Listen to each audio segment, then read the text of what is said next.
Мунажат – один из древнейших и популярных лирических жанров башкирского музыкально-поэтического фольклора. В переводе с арабского языка означает духовную песню религиозного характера. Тексты мунажата пронизаны философскими размышлениями и имеют большую воспитательную ценность. Как правило, конкурс проводится в 3 номинациях: жанр мунажат, жанр насихат, то есть наставление, и исполнение стихотворных сур из Корана в обработке поэта Маулита Ямалидинова. Несмотря на сложность предъявленных требований, география участников конкурса, как всегда, была очень обширной. В Сибай приехали ценители народного творчества из разных районов республики, также Оренбургской и Челябинской областей. Отрадно, что наряду со взрослыми на сцене выступали и представители молодого поколения.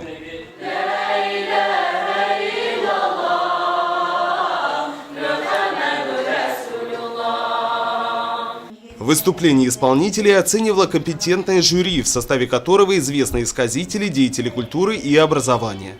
Организаторами конкурса выступили Центр ССНов при Республиканском центре народного творчества, администрация города Сибай и Сибайский колледж искусств.